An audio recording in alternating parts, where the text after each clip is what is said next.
My friends, hello Trump and Elon Musk. You can literally feel it in your hands. This is a small, not a big fork that I was actually given. So, what am I doing in the United Kingdom? I'm visiting for 23 days. That'll happen during the year. You might see me once every 6 months or so making a video or two from the United Kingdom. Even though I don't live here anymore, I went to get this car from a garage. It was covered in plastic. I took it out and I'm making the video from the car. But I'm here for just 23 days. Anyway, what I'm trying to tell you today is that the Elon Musk Trump situation, things are heating up between the two men. What happened? I'll tell you. It's a question even before it becomes a political or any other kind of question, because there are disagreements, of course, especially about the budget. There's a very deep question about these two men and their way of seeing life, their role in life. What is the job?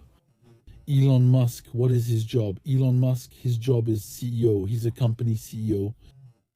What is Trump's job? Trump's job is President of the United States. Just based on the titles on their business cards, you'll see why these two men can't get along. But it's obvious, my friends. What is the power of a CEO in a company? He has all the power, he has absolute discretionary power. Elon Musk, when he makes decisions at Tesla or elsewhere, in the network of companies he owns, he has absolute power. If there are people who say, no, sir, we don't agree, we don't want to follow you, he can immediately tell them, put your badge on the table.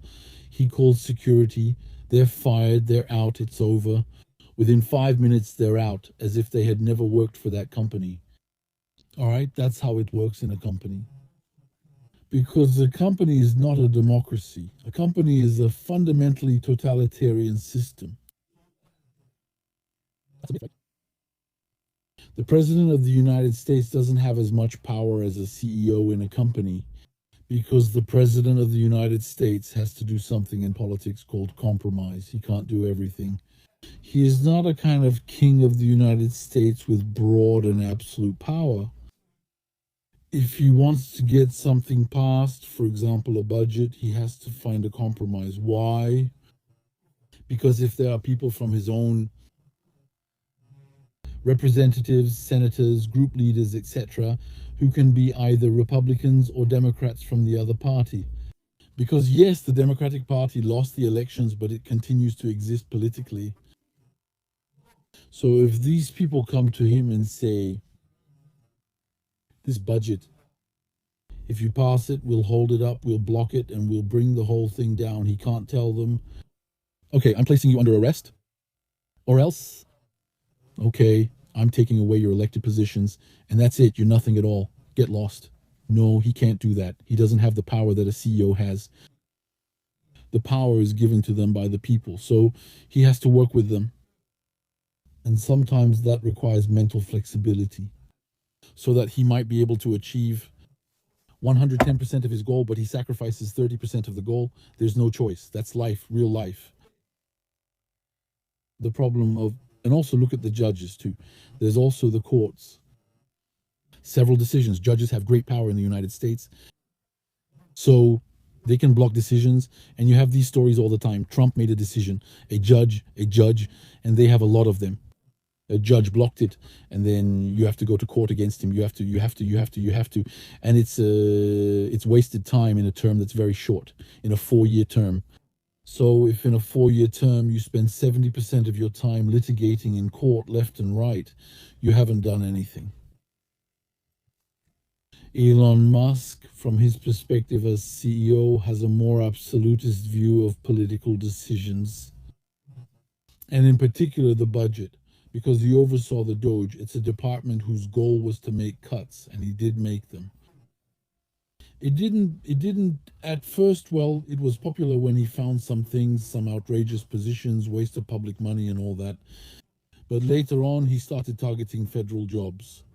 And then he put a lot of people out of work. And then it's true that in an economic crisis where people can't find work, they're affected, their families, their loved ones, and everyone around them.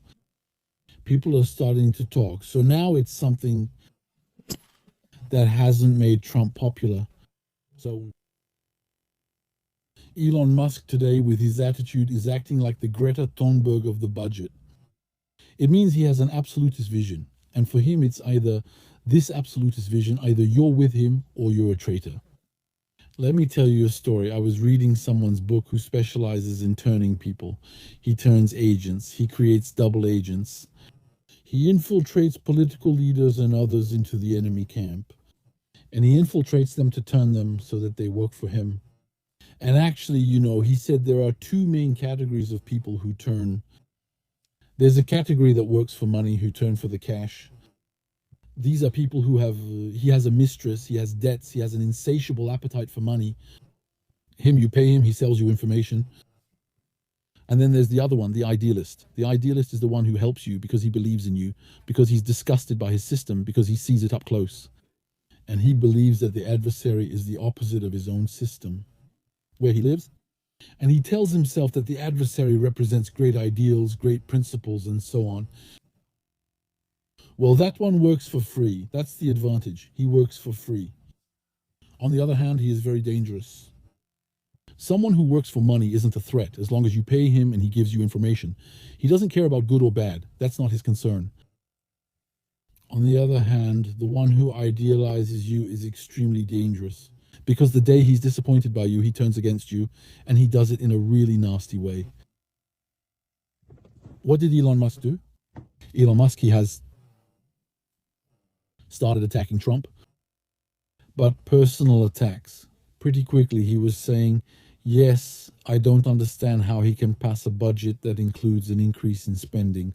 Because indeed there are increases in spending, especially in the defense sector, a rather significant increase. It almost looks like he's preparing for a war. In reality, the United States is always preparing for a war.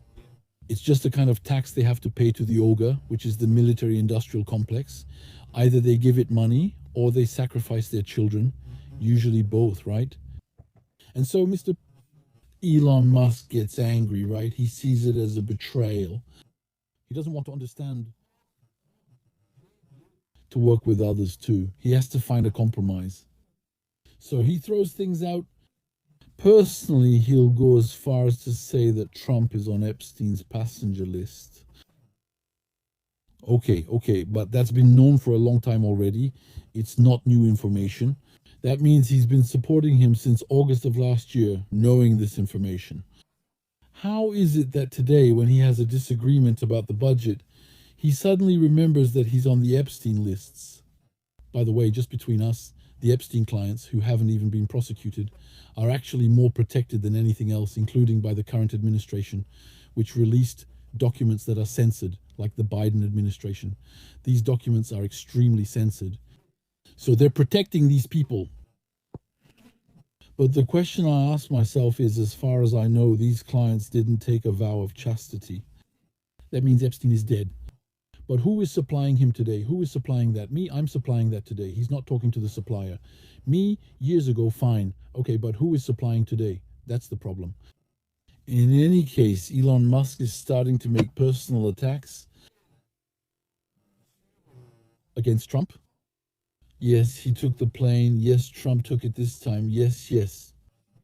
And when you take Epstein's plane, it's not like he flew British Airways. I mean, these aren't regular commercial flights. They had a very specific use. Trump is involved in this. And by the way, if you look at the Republicans, they've completely changed. Well, they've done a 180-degree turn on Epstein. Before the elections and during them, they were saying, we need the whole truth. He was killed. Everything was covered up and so on. Today, they're saying no. Anyone who says Epstein was killed is a terrible conspiracy theorist. I mean, that's it. Same thing, they put on a kind of farce when Trump arrived at the White House. Shortly after they brought out these big volumes, they had interns working on it.